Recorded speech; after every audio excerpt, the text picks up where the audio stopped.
What if Charmeleon got a new art rare card? Now, I know technically Charmeleon already has an art rare card, but what if it got another one?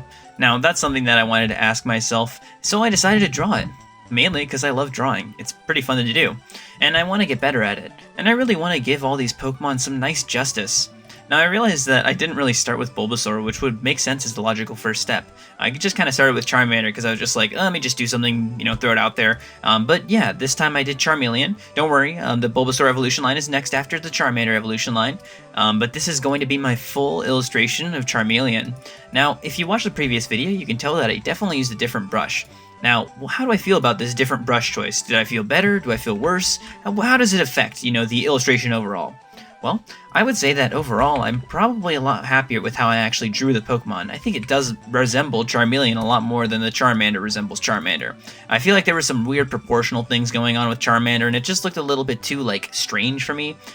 This pencil combo was, perfect for, the kind of style that I draw in, because I'm very, very, very sketchy.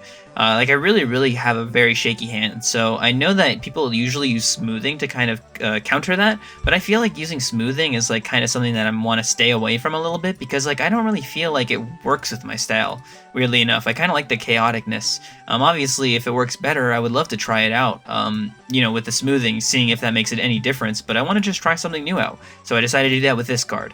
Now, this card represents the Pokemon fighting Erica, which is going to be the 4th gym leader, and, Erica is a gym leader of grass type, so I thought it would make sense for the fire type Pokemon to be in the grass type gym.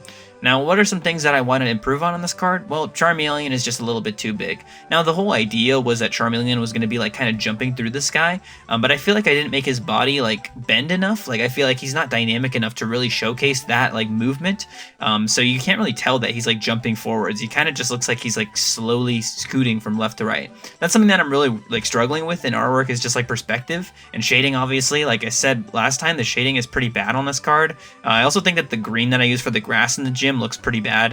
I don't know. No one really cares for neon green. It's just very very, very vibrant for no real reason.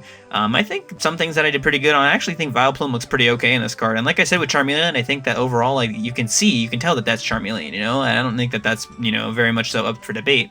And, you could probably tell that you're somewhere inside. And I'm still working on perspective and stuff like that. So all this is very challenging for me, but I'm really trying to challenge myself with a series like this. So let me know how you feel. Do you think that this illustration, captures some sort of personality for Charmeleon? Do you think it looks pretty decent? Do you think it looks awful? Let me know. And follow for more. Make sure you subscribe to my YouTube channel, by the way. I'm really trying to hit 1,000 subscribers by the end of the year, and it would mean a lot if you guys could help me out.